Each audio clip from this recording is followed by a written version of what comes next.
What happens when a soulful singer sits across from one of television's most outspoken hosts, and the conversation takes a turn nobody saw coming? What began as a routine promotional appearance for Teddy Swims on The View quickly turned into one of the most uncomfortable moments in daytime television history. The tension in the studio was so thick, it felt suffocating.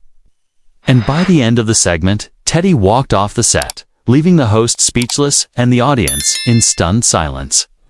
This is the story of how a simple interview transformed into a viral moment that had everyone talking. Make sure to subscribe and leave a comment, because this story has layers you won't believe. The studio lights were blazing as Teddy Swims, whose real name is Jotun Dimsdale, took his seat at the familiar table on The View. His latest album was climbing the charts, and what should have been a straightforward promotional interview was about to become anything but routine.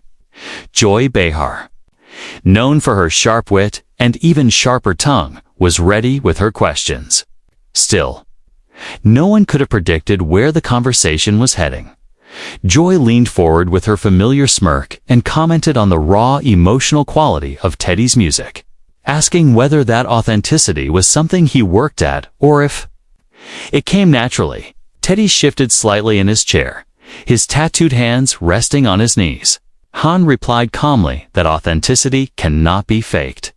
He explained that his music comes from real experiences, personal struggles, and moments that shaped who he is.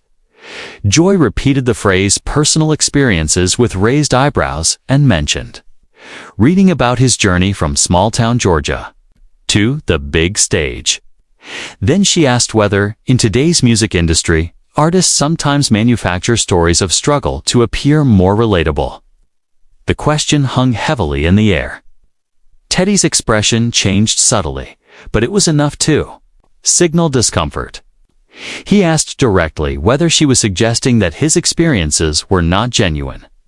Joy brushed it off, saying she was not referring to him specifically, only pointing out that the industry loves rags-to-riches stories, and that such narratives are sometimes enhanced for marketing purposes.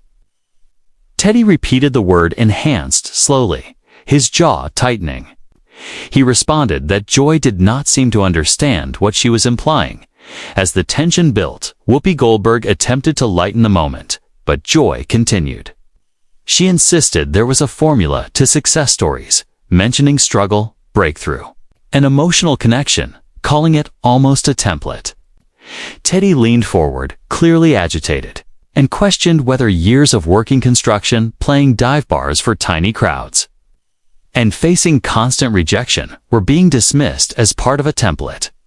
When Joy tried to continue, Teddy interrupted, something he rarely did. He accused her of talking about things she clearly did not understand and suggested there was also a template for talk show hosts who minimize real-life struggles because they never had to worry about survival. The studio fell silent. The audience stopped reacting entirely, and the other hosts exchanged uneasy glances. Joy defended herself, saying she had her own struggles and did not simply fall into her career. Teddy acknowledged that, but pointed out that questioning the authenticity of his life in music was insulting not just to him, but to everyone who has fought for something. Attempts by other hosts to redirect the conversation failed, as the tension between Joy and Teddy only intensified. Joy then accused Teddy of being too sensitive and suggested that if he could not handle tough questions, he might not be ready for success. Teddy responded quietly but powerfully, stating that she had spent minutes questioning his integrity and then accused him of being sensitive for calling it out. He went further, criticizing what he called inauthentic behavior from privileged media personalities who tear others down for entertainment. When Teddy stood up, the sudden movement startled the entire set. He said he came to talk about music, not to be turned into a gotcha moment. Despite Whoopi's attempts to calm the situation, Joy pushed further, calling Teddy childish. Teddy shot back, saying what was truly childish was pretending to understand someone's life without knowing anything about it. The confrontation escalated as Joy claimed all singers had the same story, suggesting media training was behind it. That was the final straw. Teddy described sleeping in his car between gigs and working double shifts just to afford studio time, rejecting the idea that his struggles were staged. Eventually, Teddy stated clearly that he would say what he came to say and then leave. He spoke about his upbringing, his parents' hard work, teaching himself music, and living paycheck to paycheck with nothing but a dream and determination. His words silenced the room. He explained that questioning his story insulted everyone who had to choose between survival and their dreams, when Joy claimed she was simply doing her job. Teddy responded that journalism should be about conversation, not humiliation. He apologized to viewers for the spectacle and criticized the interview's tone. Finally, Teddy removed his microphone and made it clear he was done. He expressed respect for the other hosts, but refused to tolerate what he described as mean-spirited behavior. When Joy said he could not just walk out, Teddy replied simply, "Watch me," and began to leave, as Joy continued to criticize him. Teddy stopped briefly to say that authenticity is knowing when someone is not worth your time. He addressed viewers directly, encouraging anyone whose struggles had been dismissed to stand firm in their truth. Then he walked off the set. The studio was left in shock. What should have been a routine interview became a moment symbolizing the growing divide between traditional media and artists demanding respect. Sometimes, walking away is the strongest statement of all. The hosts were now visibly uncomfortable. Sunny Hostin fidgeted with her notes, while Alyssa Farah Griffin looked like she wanted to disappear into her chair. The audience, meanwhile, was completely captivated by the train wreck unfolding in real time. Joy responded with clear condescension, saying she knew enough and insisting that every singer who came on the show had the same story: a tough childhood, big dreams, and a breakthrough moment. She dismissed it as if they had all attended the same media training school. That comment became the final straw. Teddy stepped closer to the desk, his hands clenched at his sides. He questioned whether Joy was serious, asking if sleeping in his car between gigs was media training or if working double shifts just to afford studio time was some kind of act. As Joy attempted to respond, Teddy cut her off with a single gesture that silenced the entire studio.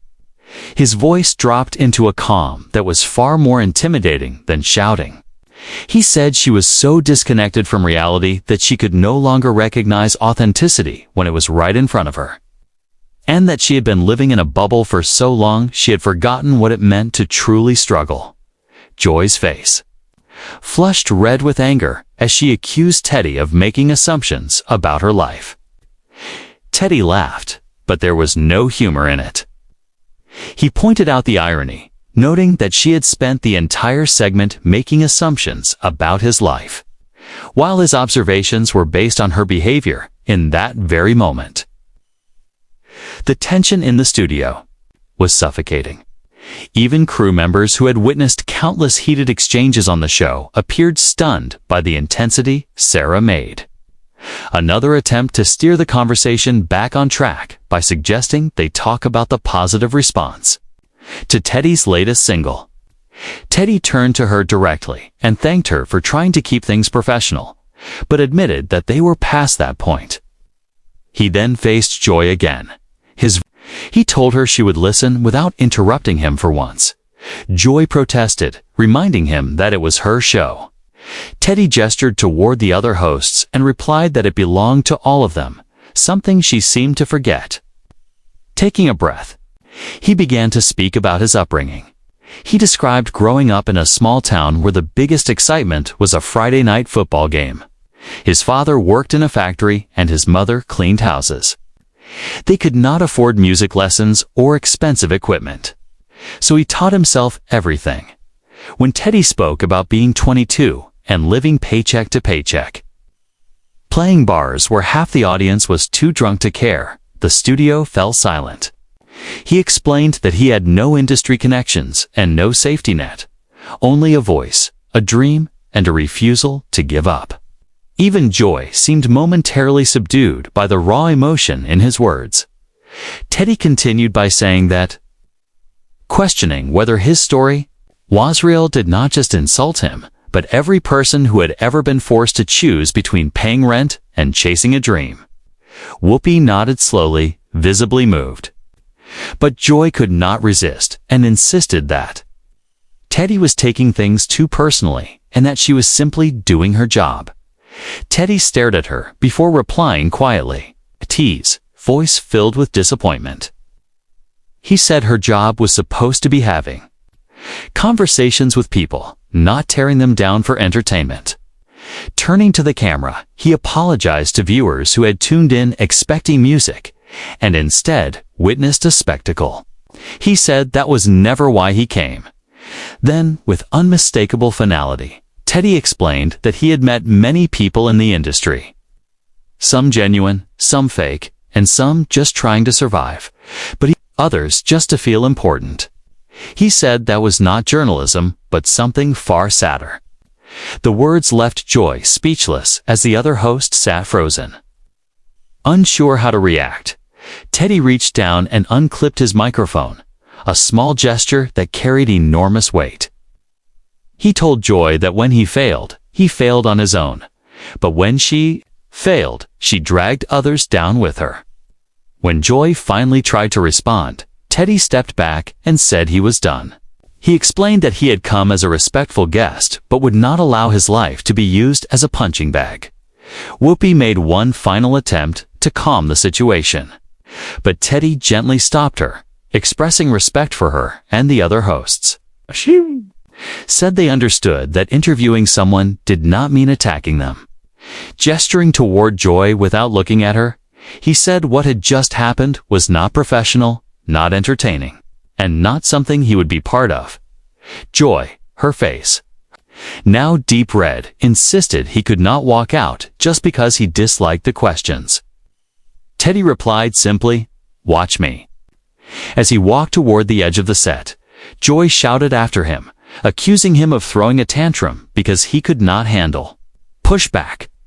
Teddy stopped but did not turn around. He said authenticity was knowing when someone was no longer worth your time. He paused, letting the words sink in, and added that whatever satisfaction Joy gained from the moment had come at the cost of showing viewers exactly who she was. The studio audience, which had remained silent for most of the exchange, began to murmur among themselves.